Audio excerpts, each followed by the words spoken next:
mga kapatid, gawa tayo ng video ngayon. Handaan natin, patuno pa tayo sa doon po tayo sa Linan, no? Linan, punta tayo doon sa lugar na hindi pa natin napuntahan. So sana magustuhan po niyo ang video na ito. Salamat po sa walang sawa na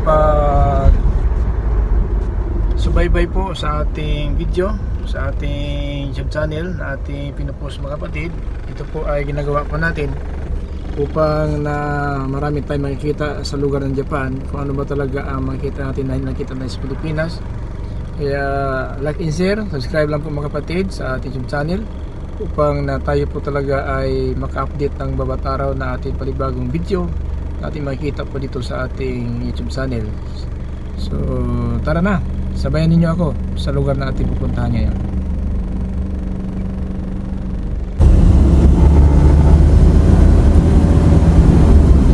Ayan po mga kapatid, dito sa lugar na ito, dito po sa Taki, halos ang solar dito, electricity solar, ito po ang supply ng kuryente.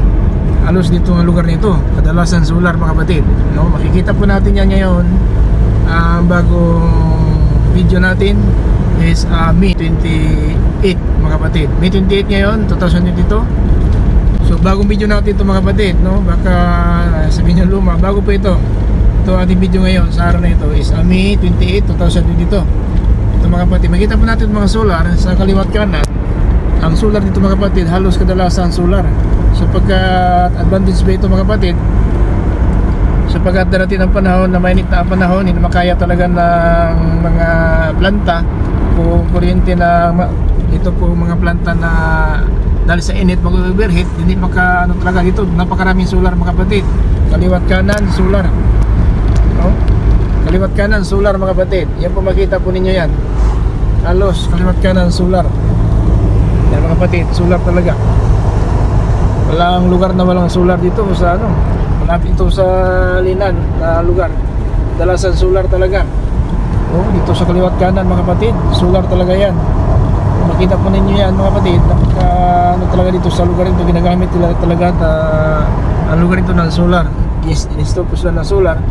Ito ay advanced energy supply, no? Ito po solar. Tanda po natin mga kapatid, halos solar dito. Banda na ito mga kapatid. Sapagkat sa darating na ang 2050, sabi na mga balita na hindi na makaya ng planta kung electric power ang tindi ng init, kaya advanced din sila ng solar mga kapatid. Yun po ang ginawa nila, advanced po sila ng solar. So ito ay inaanay mga kapatid, halos karamihan dito solar talaga, no? Karamihan sa lugar nito mga kapatid, halos solar. So kasi may mga balita na 2050 daw hindi na makaya ng ating electric power ang tindi ng init, kaya advantage sila ng solar. Sapat ang solar, init ang kinakailangan. Yan, solar po yan mga kapatid. Halos solar deep and right, deep and right talaga solar mga kapatid, halos makita natin. Kaya napaka talaga dito sa Japan, advantage government. Kaya alam nila mga balita na mga scientists, 2050 grabe ang tindi ng init, di makaya daw ng electric power, kaya solar advantage ngayon. Yun ang nakikita po ng mga teknolohiya mga kapatid na mga tao. Ang advantage nila itong solar, ito po ay lalaban ito sa init, at init ang kinakailangan. Kaya ang solar, ito ngayon ang halos dito sa Japan ginagawa ng mga technology kung paano na mag-install ng solar na saan ang safety po na lugar. So ang solar hindi gaano ka delikado sapagkat kahit tubig lalaban po itong solar, no? Pero yung electric power mga kapatid, tubig ang kalaban. Pag nakaano ang tubig, mag-spark talaga. Pero ang solar, ito po ay hindi delikado sa tubig. Kahit na maulan, lalaban itong solar. Kaya napaka-advantage po ng teknolohiya sa Japan mga kapatid, na ang solar, ito ang nakikita nila 2050. Ayon sa mga scientists, na ang init ng araw hindi na makaya ng sanlibutan. Kaya itong solar, advantage sila sa Japan. Halos sa Japan, mga kapatid, ang mga bundok ay kanilang ininstalla na po ng solar. Para po na sa darating na panahon, ang Japan, hindi po talaga mag-corrupt ang kanilang ekonomiya. So yun, ibig sabihin mga kapatid, ang solar, ito po ang advantage po na ayon po sa mga scientists na darating ang 2050, napakatinding init. So tabi ng ilog tayo mga kapatid. So yan, ibig sabihin mga kapatid, napaka-advance po ng teknolohiya sa Japan sapagkat ang solar, malaki itong pakinabang pagdating po ng init na ng panahon sapagkat ngayon, yun ang motor po ng Pag-asa, tumitindi ang init at lalo nakasulat sa Biblia mga kapatid sa Revelation 16 kung kabanata 16 talata sa talata 8 siyam yan mga kapatid na ang mga tao masusunog ng tindi ng init ng araw. So ito talaga nakita po ng scientists na sa darating na 2050 na ang mga tao daw masusunog ng init na kapatid na nakikita po nila sa ayon po sa kanilang karunungan ng ikot ng Ecuador na 2050 napakatindi na po ng init mga kapatid. Yan po ang nakita po na advantage po ng mga scientists. Kaya ito po ay na-detect ng Japan at ito ang pinaka-advance. Hindi lang Japan ha, halos buong salimutan ay nag-install po ng solar sapagkat nakikita nila ang mga darating na hindi makaya ng electricity tulad ng ganyan, no? May mga kuryente yan, matutunaw yan ng init. Hindi na po yan pwede magano. Hindi talaga lalaban yan.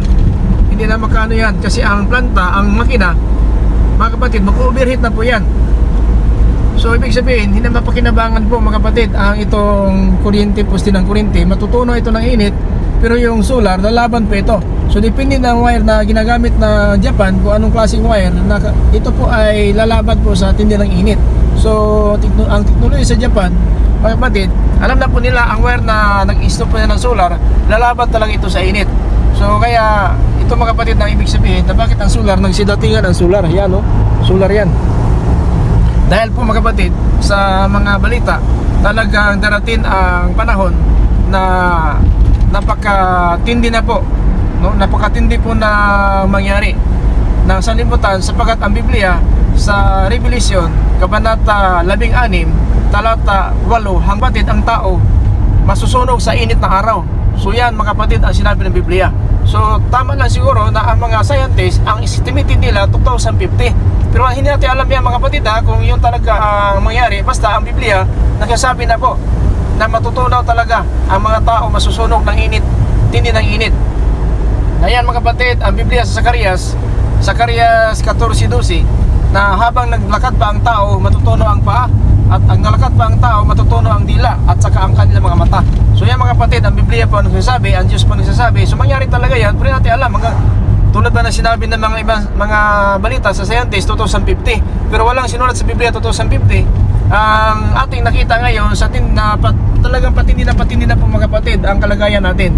So ang mangyari mga kapatid, mag-ingatan po tayo. Ito po lugar daanan po natin ngayon, bundok po ito. Pero napakaganda po na tanawin dito sa bundok na ito, sa mga lugar daanan natin. So ito, hindi pa tayo nakikita po ito po ang lugar ng Japan. So papasok tayo at pabalik tayo mga kapatid. Dito tayo return po tayo sa traffic light. Yan mga kapatid, ibang lugar po ito natin. Ito sa Japan. Hallelujah. Ito po ang daan natin ngayon na lugar. Ito po kumpanya po ito. Kahit bundok po ito, pero may mga kumpanya dito mga kapatid. Maraming kumpanya dito sa Japan. Now mga kapatid, ito po ang ating nakita ngayon na lugar. Ito po ay hindi pa tayo nakadaan dito para i-post natin sa YouTube channel. So sana magustuhan niyo ang mga lugar na ito. Ito mga kapatid, bundok talaga ito. Bundok ito pero may tubig po, may lake po doon sa baba. May lake po doon, may parking area, pwede kayo magpahinga doon. So ito po lugar po na natin ngayon mga kapatid. Ito po hindi pa natin nadaanan, hindi pa natin na-post ito sa YouTube channel. So sana magustuhan po ninyo, kahit sa view na lang mga kapatid, makita po yung view ng Japan. Ganito mga kahoy, pine tree. Yan mga kapatid, pine tree po yan. Yan ang century, mga kahoy po na pinakamatibay sa Japan. Itong pine tree, napakakapal po ng pine tree sa Japan. Ito po ang kahoy na century po, hindi talaga ito masisira, no? Ang mga bahay dito halos mga kahoy mga kapatid, pero ito pong pine tree ang ginagamit. At saka itong pine tree, yan po, bundok mga kapatid, halos makita natin yung bundok. Kasi kadalasan mga pine tree talaga yan, no? Yan po, ang daan natin ngayon. Ito po ang bus stop. Bus stop po yan mga kapatid. Yan po nagkaano mga pasahero. O yan mga kapatid, ang nakita po natin sa ating video. Sana magustuhan po ninyo ang video natin na bagong post natin is May 28, no? May 28. Sa May 28, 2022 ang itong video na ito. May date ito mga kapatid, no? Bago talaga ito. Is May 28, 2022 ang ating video na ito. So nakita po natin mga kapatid, ito po lugar ng Linan. Dito po sa bundok, napakaganda ang tanawin, no? Sa paligid ng bundok na ito. May mga bahay, may mga kumpanya. Kahit bundok ito, pero may mga kumpanya mga kapatid, no? So ito po ang daan natin ngayon. Sana po magustuhan ninyo. Please subscribe, like and share lang po sa ating YouTube channel. Punta tayo sa Tokyo. Doon tayo makikita natin ang mga lugar. I-post natin sa YouTube channel. Pag live tayo, makikita ninyo mga kapatid doon ang lugar ng Tokyo. Kung ano talaga makikita ninyo sa Tokyo. I-ano natin yan sa live streaming natin dito sa ating YouTube channel. Itong motor, delikado po ito. Isa yellow line. Hindi pwede natin ito vertical mga kapatid. Kapag yellow line po ito, delikado po ito. Vertical ang daan. Malibang kung straight na po ang daan, pwede tayo mag-overtake dito. Yan, may bus. Kaya pag yellow line, huwag kang overtake sapagkat delikado po. Is a very danger. Yan ang kadalasan disgrasya po, no? Ang mga sasakyan kapag may yellow line, hindi binigyan po nila ng respeto. Pag yellow line talaga, wag kang overtake, no? Kahit na kung nagmadali ka, sapagkat delikado po ang kalagayan, no? So ito po nag-signal, so pwede tayo overtake kasi nag-sign po siya. Ayan mga kapatid, no? Makita mo natin ang view dito po sa Linan. Linan, Matsusaka City. Ito po mga kapatid, kitang-kita po natin, papunta tayo sa mga kapatid, lugar Nansu Central, Matsusaka. Yung po ang makikita natin, nakasulat po dyan.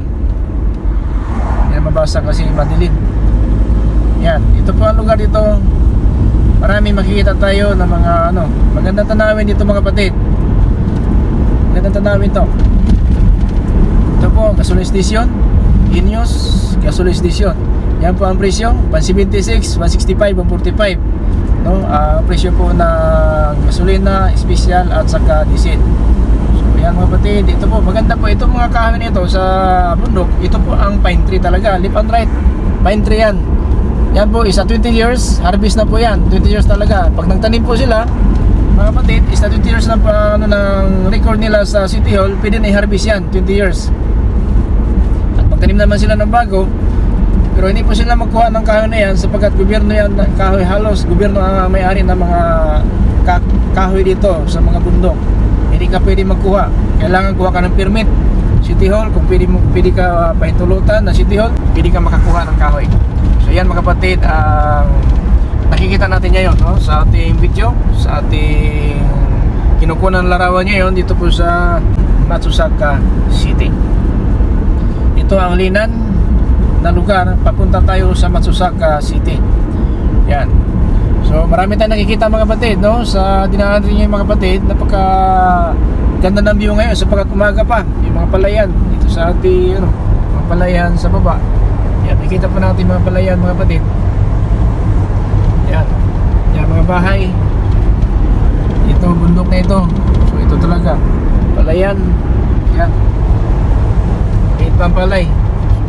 Yun po ang kultura sa Japan. Marami tayong nakikita na mga pamumuhay sa Japan. Ito parang nasa Japan din kayo, no? Kung nakita po nyo itong lugar nito, parang sa Japan din kayo mga kapatid.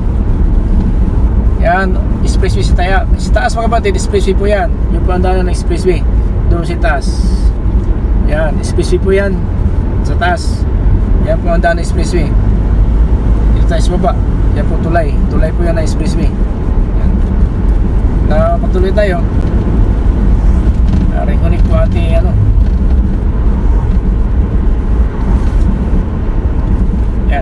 reconnect po ating silent live.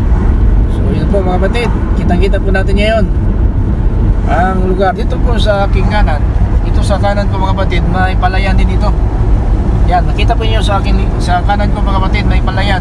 Yan, maganda, masarap yung bigas. Mahal nga pero masarap kainin mga kapatid. Yan, palay na yan. Masarap yan pag na ano ng bigas na yan. Mahal ng bigas na yan pero masarap kainin yan. Iba ang palay dito sa Japan. Masarap talaga. Kaya mga kapatid, nakita po natin ating video. So tandaan po natin, ito ay latest video natin is May 28, 2022. Sana mga kapatid, nagustuhan po ninyo ang lugar na tinadaanan ngayon. So salamat talaga sa inyong suporta, lahat mga YouTuber natin na taga-subaybay, taga-suporta natin YouTube channel. Maraming salamat po sa inyong suporta, walang pagsawa na suporta. Pagpalain po kayo ng Panginoon. Ito po yung lingkod, Pastor Lito Maka, na magsasabi sa bawat isa, the grace of Jesus Christ be with us. Amen. Amen.